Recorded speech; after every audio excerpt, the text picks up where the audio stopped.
Mais c'est vraiment un film comment dire, qui tient par les performances des acteurs, surtout du coup, actrices. Ouais. Et Anna Faris nous montre tout ce que c'est faire là.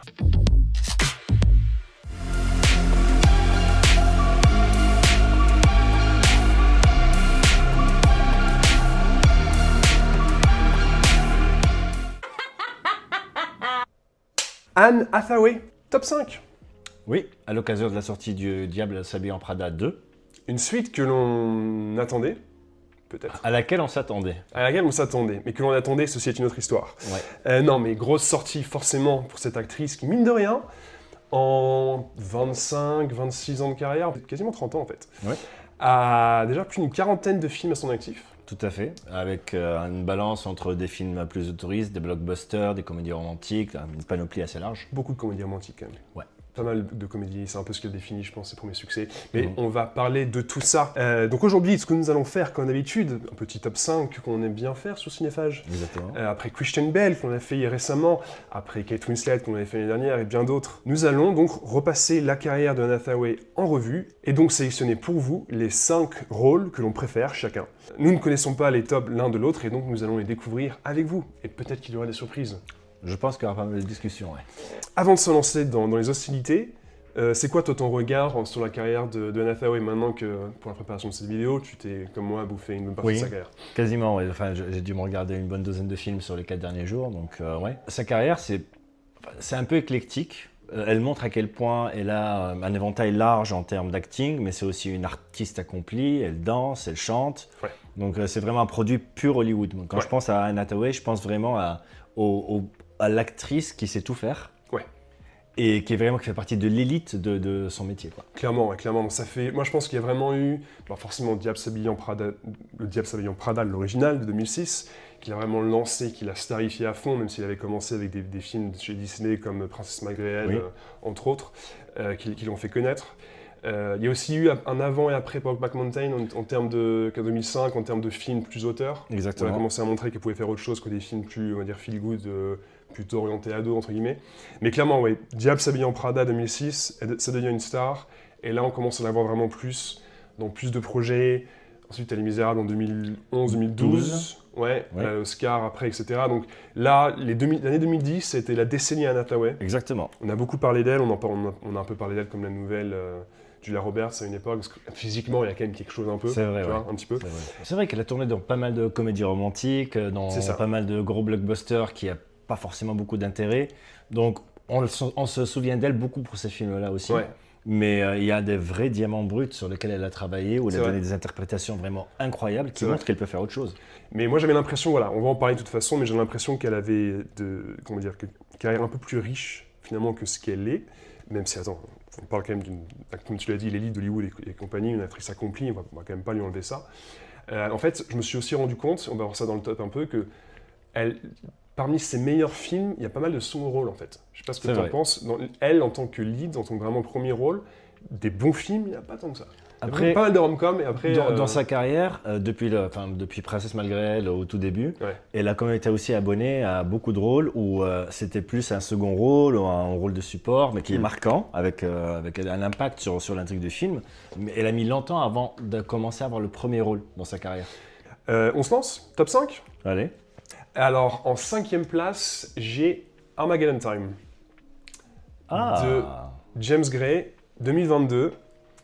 L'un, pour moi, donc voilà, l'un forcément de ses meilleurs rôles. Alors, c'est un second rôle, encore une fois, parce que j'illustre un peu ce que je voulais dire, ce que je disais juste avant. J'avais le souvenir qu'elle était plus présente à l'écran que ça, en fait. D'accord. Elle m'avait marqué dans ce film, peut-être parce que, encore une fois, parce que l'image de Anne Hathaway, c'est un peu rom-com, tout ça, ou éventuellement les films chez Nolan. Donc ce film de James Gray qui se passe dans les 60, qui est semi-autobiographique, hein, c'était clairement dit par le réalisateur. Donc on suit le parcours principalement de ce jeune garçon d'une douzaine d'années à peu près, à Brooklyn, donc dans une famille juive, culture juive, etc., avec tout l'héritage et tout, voilà, tout un peu ce que ça comporte. Qui, finalement, le gamin en fait plein de conneries pendant tout le film. Le film, c'est pas... J'aime bien le film, c'est pas l'un de mes préférés de James Gray, j'aime beaucoup James Gray. Mais la présence de Anne Hathaway dans ce film m'avait marqué. Oui. Parce que je la trouvais parfaite en mère, je la trouvais parfaite dans ce qu'elle avait à faire, voilà, pour donner un peu ce côté ce côté un peu plus, on va dire, terrien, un peu plus réaliste par rapport à ce garçon qui a la tête dans les nuages, qui fait plein de conneries encore une fois pendant tout le film. Petit garçon auquel j'ai eu du mal personnellement, j'ai du mal à connecter avec lui. C'est pas un personnage qui est très attachant. J'ai l'impression, moi j'ai envie de le claquer personnellement. Exactement, je suis d'accord avec toi. Armageddon Time, un film qui a plein de qualités, mais l'une de ses plus grandes qualités, c'est vraiment pour moi la performance, tout en nuance et tout en, j'ai envie de dire réalisme, mais pas vraiment le mot, mais en sensibilité, en justesse de Anne Hathaway, qui doit avoir, je sais pas, peut-être 15 minutes à l'écran. Allez, 20, tu vois. Des scènes en commun, beaucoup de scènes en commun, elle n'a pas de scène toute seule. Une scène très forte avec son fils à la fin du film. Donc voilà, mais en tout cas, elle n'a pas beaucoup de temps à l'écran, mais sa performance m'a marqué, je l'ai trouvée parfaite en mer. Et vraiment, c'est ce que je retenais de plus de ce film Armageddon Time, qui par ailleurs, voilà, n'est pas pour moi l'un des meilleurs de James Gray. Donc je voulais mettre ça en 5e place. J'y ai pensé, c'est vrai que c'est un beau film. Il n'est pas dans ton top? Il n'est pas dans mon top, non. Ok. Pas assez de temps à l'écran. D'accord, ok. Ouais. En 5, j'ai mis Interstellar. Ok. Donc, on commence par les seconds rôles. Voilà, oui, on commence avec les seconds rôles parce que, pareil, second rôle, mais non seulement son acting dans le film, mais aussi son rôle, le pivot de son rôle qui représente un peu l'instinct, l'amour qui peut se quantifier, etc. Et qui finit au final par avoir raison contre toute logique, contre toute science. Non seulement le rôle en soi est ultra intéressant, mais elle le joue ultra bien. Ouais. Elle fait un peu tout le spectre, il y a des scènes où vraiment on sent sa douleur, et je pense que c'est une de ses qualités aussi, c'est quand elle joue la douleur, on la sent. Ouais. On la sent vraiment, et ses grands yeux aussi qui aident, mais ces scènes-là m'ont vraiment extrêmement touché. Ouais. Bon, après le film dure très longtemps, donc elle a plus de minutes on va dire, mais en proportion par rapport au film, on la voit pas tant que ça par rapport au reste. C'est par rapport au relativisme, non de... Exactement. Tu vois, c'est pour ça qu'on a l'impression que... 1 heure égale 7 ans. Voilà. I understood that reference. Ouais, j'y ai pensé, je t'avoue, j'aime beaucoup sa performance. Pour moi, c'est une mention, tu vois. J'en aurais parlé, voilà, on en parlera des mentions honorables à la fin. Pour moi, c'est clairement une mention. Le côté pas assez de temps à l'écran me gêne pas trop. Je trouve qu'elle est vraiment très bien dans le sens où McConaughey, bon, on n'est pas là pour parler forcément d'Interstellar, mais j'ai du mal avec la performance de McConaughey dans le film. Par contre, j'aime beaucoup les personnages autour. Et je trouve que justement, Anne Hathaway l'ancre dans une sorte, encore une fois, je vais redire ce mot, un peu de réalisme, tu vois, elle est dans la mission, elle est dans les enjeux, je ressens les enjeux à travers Anne Hathaway, tu vois, vraiment. Alors que Matthew McConaughey, je vois Matthew McConaughey, tu vois, oui, voilà. qui fait la star, tu vois, enfin, je sais pas. Hormis quelques scènes, il faut quand même lui rendre, il y a des moments forts dans le film, mais je trouve vraiment qu'Anne Hathaway ancre les enjeux du film et est parfait dans sa relation avec McConaughey. Tu sens qu'elle, je sais pas, elle lui rend bien la balle, je trouve qu'elle est vraiment... Enfin, il y a un truc, une sorte d'alchimie qui se crée. Ouais. Elle attire pas la couverture à elle, ce qui est quand même fort pour une actrice du calibre de Anne Hathaway. Ouais. Donc vraiment, très forte performance, je suis d'accord avec toi. Pour moi, c'est une mention, allez, je la mettrais en 6 ou 7 de mon côté, tu vois. Pas très loin. Et ouais, carrément, Interstellar était très bien. Alors, en 4, t'as mis quoi? En 4, j'ai mis Mother Instinct. C'est vrai? Pareil. Toi aussi en 4? Oh, beau gosse, bien joué. En 4. La vache, ok. Bien joué. Ouais, Mother Instinct, film de Benoît Delhomme. Belle surprise. Oui. Ce film, je n'avais jamais entendu parler, ou à peine, peut-être de vue comme ça. Ouais. Je l'ai regardé littéralement cette semaine pour la préparation de la vidéo. Et waouh. Grosse claque. Ouais, carrément. Grosse claque. Carrément. Ouais, c'est l'histoire, c'est deux familles qui sont voisines dans les années 60 dans les États-Unis.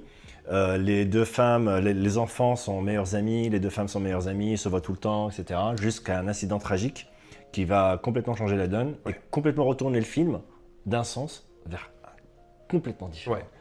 Donc l'autre actrice, l'autre mère, jouée par Jessica Chastain, pas la première fois qu'elles sont dans un même film d'ailleurs. Exactement. Ouais. Et les deux sont éblouissantes. Ah oui, vraiment un duel d'actrices extraordinaire. Les deux sont... Ouais, absolument. Film qui par ailleurs est pas problème de script, problème d'histoire. Le film en soi, c'est pas un bon film pour moi parce que ça commence vraiment comme un drame. Le premier acte et demi, les 2 premiers actes, c'est vraiment des drames. Ouais. Et après, ça bifurque complètement vers un thriller. Thriller bateau un peu. J'aime bien la fin par contre. On spoilera pas. Oui. Moi j'aime bien la fin. Mais c'est vraiment un film qui tient par les performances des acteurs et surtout des actrices. Ouais. Et Anne Hathaway nous montre tout ce que c'est faire là. C'est impressionnant. Elle est, alors au début, c'est la meilleure, on va dire quasiment sœur du monde, tu vois. Elles sont pas sœurs, mais voilà, c'est un peu cette relation fraternelle. Épouse modèle. Épouse modèle, super, enfin voilà, charmante, accueillante, bienveillante. Après, elle se transforme en monstre glacial. Complètement. Et à la fin, tu sais plus en fait. Tu sais plus sur quel pied danser. Donc toute la nuance qui était nécessaire, je pense, pour ce rôle, elle l'apporte à fond. Ah, c'est flippant, par incroyable. Ah, complètement. Ouais. D'ailleurs, les côtés flippants, moi, il y a un côté qui m'a vraiment frappé, c'est après cet incident-là, il y a une scène où elle parle avec le fils de sa meilleure amie. Ouais. Et la façon dont on lui parle, quand on sait ce qui lui est arrivé, ça m'a arraché le cœur. Ouais. Cette scène-là était insoutenable. Là, je me dis, oh, d'accord. Ouais. Non, elle est. De toute façon, Anne Hathaway, comme tu l'as dit, sait jouer, comment dire, la tristesse, l'intensité de la tristesse. Elle est excellente là-dedans. Donc, enfin, bref, voilà. Excellente performance. Je suis content que tu l'aies mis en 4. Sorti de nulle part, en tout cas pour moi. Et excellent rôle. Donc, le film mérite d'être vu pour cette performance donc, de Anne Hathaway. Absolument. Super. Si vous êtes arrivé jusqu'à ce moment de la vidéo, merci. N'hésitez pas à liker, partager et commenter si vous aimez la vidéo. N'hésitez pas aussi à vous abonner pour soutenir la chaîne. Et quant à nous, on passe à la place numéro 3. 3. Alors pour moi, place numéro 3, alors c'est un peu un petit... alors c'est pas un péché mignon, tu vois, mais bon. J'ai mis Love and Other Drugs. Ah. Ouais. D'accord. Ouais, Okay. je me surprends quand même. En 3 quand même, ouais, non, j'arrive, attends, je t'explique. Ouais, parce que honnêtement, tu sais quoi, alors Love and Other Drugs, c'est un petit péché mignon, j'aime bien les rom-coms quand c'est bien foutu, tu vois, je suis pas, c'est pas voilà, mon genre de prédilection, mais une rom-com quand c'est bien fait, c'est sympa, tu vois. Et Love and Other Drugs, c'est pas exactement une rom-com, c'est quand même réalisé par Edward Zwick, oui. Réalisateur de Daniel Samurai, Glory, Blood Diamond. Donc a priori, le mec est plutôt dans les films épiques. Exactement. Tu vois. Là, il nous fait une sorte de comédie romantique, avec un petit soupçon de drame. Bon, il faut dire aussi que Anne Hathaway, dans le film, elle est éblouissante. Je veux dire, là, c'est le charme Hathaway à 200%. Puis tu vois, elle est bien mise en valeur, la photo, tout ça. Bon, Jake Gyllenhaal qui lui donne la réplique pour la deuxième fois après Brokeback Mountain, ils se retrouvent. Super alchimie entre les deux. Alors, le point de départ, c'est qu'on suit donc, le personnage de Gyllenhaal, qui est un représentant en produits pharmaceutiques, notamment à un moment de Viagra, oui. dans les années 90, début des années 90, peut-être la fin plutôt, bref. Et qui va trouver lors de ses, on va dire, visites chez l'hôpital pour vendre, voilà, à ses contacts médecins et compagnie ces nouveaux produits, il va tomber sur une patiente qui s'appelle Anne Hathaway, en tout cas jouée par Anne Hathaway. Gyllenhaal rencontre Anne Hathaway, il y a des choses qui se passent, on se rend compte qu'Anne Hathaway a la maladie de Parkinson. Tout ce thème-là donne vraiment, je trouve, ancre le film un peu au-delà d'une rom-com un peu bateau.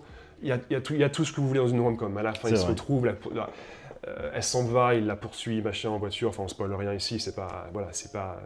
C'est une rom-com avec Anne Hathaway, donc je pense que c'est pas trop spoilé quand même. Ouais, voilà, donc voilà, il y a un peu les archétypes de la rom-com, mais c'est très bien fait. Honnêtement, c'est très bien fait. Zwick, c'est un mec qui, on l'a dit, qui a fait des films assez épiques. Donc la photo est superbe. Jake Gyllenhaal, uber beau gosse aussi dans le film. Enfin, ils sont tous les deux hyper charmants, machin. Super alchimie. Et je trouve qu'Anne Hathaway, comme elle n'a pas que des scènes de rom-com un peu entre guillemets bateau à jouer, il y a quand même des scènes de drame. C'est vrai. Des scènes où tu vois ses conditions, où elle est un peu dans un mode...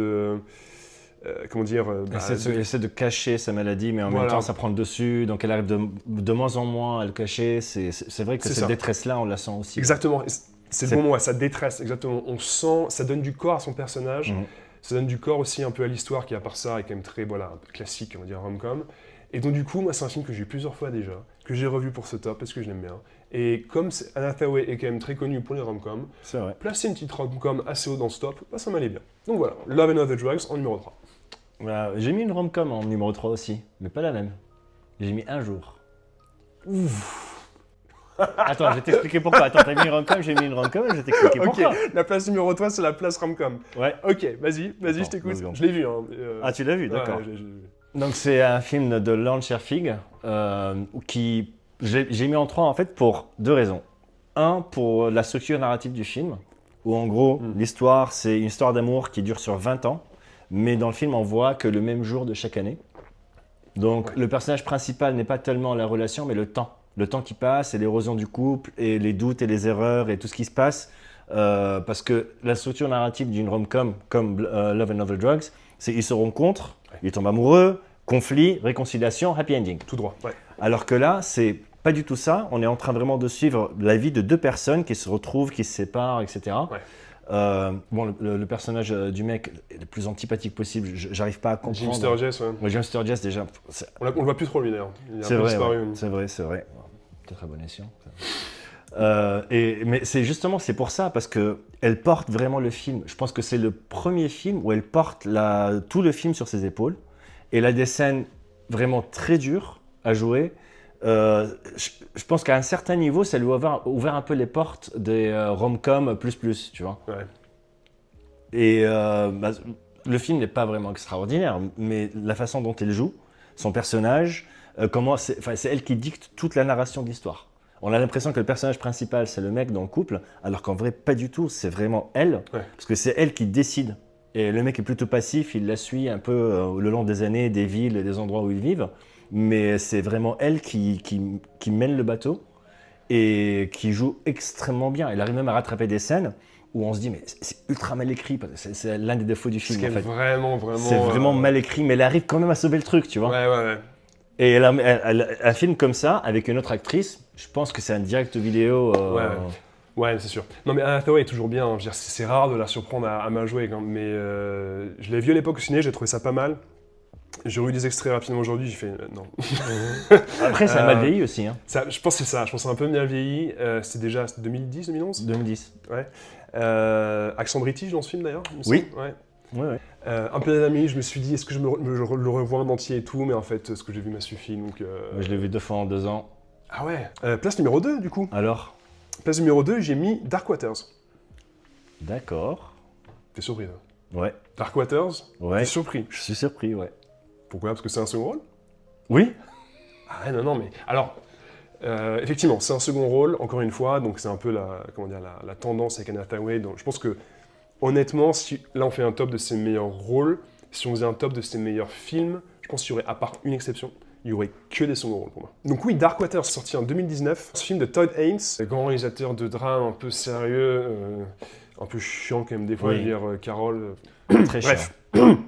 Mais celui-là, je trouve c'est un film passionnant, et Anne Hathaway, donc elle n'a pas le premier rôle dans ce film, elle joue la femme, donc Sarah Billett, et le personnage principal est Rob Billett, joué par Mark Ruffalo, qui joue donc cet avocat, qui à la base est un avocat corporatiste, donc qui défend les intérêts des grosses boîtes, et qui un jour, parce qu'il a un intérêt un peu personnel, et parce qu'il il est sensibilisé à ce problème de pollution des eaux, à l'extrême pollution que fait la grande société pétrochimique DuPont, notamment responsable, en tout cas créatrice à l'origine du matériau Teflon, qu'on a tous eu, qu'on a tous eu chez nous, malheureusement, parmi bien d'autres produits.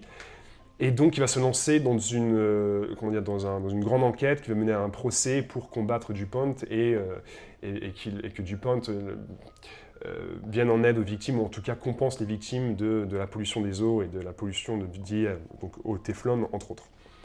Et donc, c'est un grand film d'enquête, avec tous les clichés du film d'enquête, avec des scènes de procès, avec la grosse scène où l'avocat est dans les documents, comme ça, plongé dans une salle obscure, etc. Ouais. Donc voilà, le film d'enquête classique, mais qui, je trouve, est excellent, que j'ai revu récemment, hyper prenant, fort. Je pense que le thème fait que c'est un film assez fort. Et Anne Hathaway n'a pas beaucoup de scènes, encore une fois, plus que dans Armageddon Time, par exemple. Je crois qu'on doit la voir peut-être, je sais pas, une demi-heure dans le film. Mais ces scènes, waouh! Genre, il y a une scène à la fin avec Tim Robbins, quand le personnage de Mark Ruffalo est un peu, voilà, il est un peu out, il est un peu épuisé par toute son enquête. Et à un moment, il y a un échange qui devait simplement être un échange cordial et sans conséquence. Et Anne Hathaway, le personnage de Sarah, elle chope Tim Robbins comme ça, elle lui dit ses 4 vérités. Et cette scène, j'ai vu cette scène, j'étais genre, waouh, cloué. L'intensité de la scène, l'intensité de ce qui est dit, genre les dialogues, elle les a sortis, mais je pense qu'elle ne pouvait pas mieux les dire. Donc je trouve vraiment qu'elle est assez éblouissante dans un rôle de femme au foyer qui a laissé sa carrière pour laisser son mari avoir une carrière qui s'occupe du coup des enfants, un peu en arrière-plan, mais qui est aussi un peu, quelque part, le cœur du film. Mark Ruffalo, on ne sait pas grand-chose de lui. Quelque part, c'est un peu... Donc le personnage de Sarah, joué par Anne Hathaway, c'est un peu, comment dire, le substitut pour le spectateur. On vit un peu le film, on se demande un peu ce qui se passe comme elle, on est un peu dans l'émotion, la découverte comme elle, etc. Donc... On découvre une bonne partie du film à travers elle. Exactement. C'est elle qui amène un peu l'intrigue. C'est un peu le poumon émotionnel, je dirais, du film, parce que Mark Ruffalo est plus dans l'impassibilité, même s'il est excellent. Et donc, pour moi, c'est un rôle hyper marquant. Encore une fois, pareil, Dark Water, je l'ai vu au cinéma fin 2019, je pense. Et je m'en souvenais vraiment de sa performance. Oh. Je l'ai revu et j'ai pas été déçu. Donc pour moi, c'est une belle place numéro 2, même si elle n'a pas le premier rôle. Très bien. T'as pas Dark Waters dans ton top? Non. Bon, elle n'était pas assez dans le film pour moi. Et j'avais déjà mis un second rôle, donc... Ok, alors du coup, tu dois avoir un bon numéro 2 là pour compenser. C'est Les Misérables. T'es sérieux? Bah oui, elle a eu l'Oscar. Comment tu peux faire un top sur quelqu'un qui a eu l'Oscar pour? C'est pas possible. Tu peux. Alors, vas-y, parle des Misérables, je te dirai après. Mais... Pour Les Misérables, c'est juste pour montrer l'étendue de son talent en tant qu'actrice, le fait qu'elle puisse jouer, danser, chanter, et chanter avec cette intensité-là. Il y a très peu d'actrices aujourd'hui qui arrivent à faire ça, quoi. Numéro 2. Ok, vas-y, je t'écoute. Le film en soi, c'est une adaptation des Misérables de Victor Hugo. C'est le rôle qui lui a valu l'Oscar. Elle joue donc le rôle de Fantine, qui se retrouve complètement perdue à Paris, à qui il arrive plein de choses. Pourquoi tu regardes comme ça? Je t'écoute. Vas-y, je t'attends. Je trouve que Tom Hooper n'est pas un super directeur d'acteur. Ça, on est d'accord. C'est pas un super réalisateur tout court. Oui, c'est un vraiment film de commande. Donc, gros casting, Russell Crowe, Hugh Jackman, Amanda Seyfried. Jackman qui est bon aussi. Justement, je trouve que les acteurs sont bons dans un mauvais film. Parce que le film est vraiment mauvais. Russell Crowe. Ah, le film, c'est une purge. Ah, mais c'est horrible. Catastrophe industrielle. Mais le truc, c'est que tu as deux acteurs qui surnagent, mais qui surnagent dans un tel marasme, l'écart entre le niveau du film et le niveau des acteurs. En plus, elle arrive à choper un Oscar avec ça, franchement, bravo, quoi. C'est un peu être le meilleur joueur dans une équipe qui est complètement horrible. C'est un peu ça. Non, tu penses 60 pions, mais... En vrai, je te charrie, là, je te taille un peu, mais ça a longtemps été numéro 5, Les Misérables, chez moi. Parce qu'elle est excellente. Parce qu'elle est vraiment excellente. Elle est genre une demi-heure dans le film, dans un film beaucoup trop long, enfin bref, horrible. Honnêtement, Les Misérables, pour moi, c'est... dur à regarder. C'est une purge, j'ai rien d'autre à dire. Mais ça a longtemps été numéro 5 parce qu'elle est excellente. Et vraiment, dans la souffrance, se couper les cheveux, aussi de ça, le look est changé aussi. Elle chante bien, elle chante super bien. Elle a vraiment une intensité, et honnêtement, dans ce film-là, où tous les dialogues du coup sont chantés, adaptation plus de la comédie musicale que du roman, mais honnêtement, Victor Hugo, elle peut se tomber dans sa tombe. Un peu, surtout quand elle a dû entendre Russell Crowe chanter. Ah putain, Russell Crowe. Ah, c'est chaud. Oh là là, c'est un bon acteur, Russell Crowe, moi j'aime bien. Hein, mais, oui, mais pourquoi le laisser chanter, quoi? Pas que ça, j'en trouve qu'il est mauvais dans ce film, il est vraiment mauvais. Bref, mais tu as raison, Anne Hathaway est excellente. Moi, ça a longtemps été 5, ça a été un peu sorti au profit du coup de Mother Instinct, on va dire, pour être honnête. Ouais, non, 2, je trouve ça un peu haut. Je suis d'accord que sa performance est excellente. Elle a eu l'Oscar, c'est vrai. Après, les Oscars, c'est pas non plus gage de... Ouais, mais là, c'était évident, tu vois. Elle est excellente. 2, je trouve ça super haut. Tu vois que tu mets pas Dark Waters, que tu mets Les Misérables. Ah, ça me... Ok.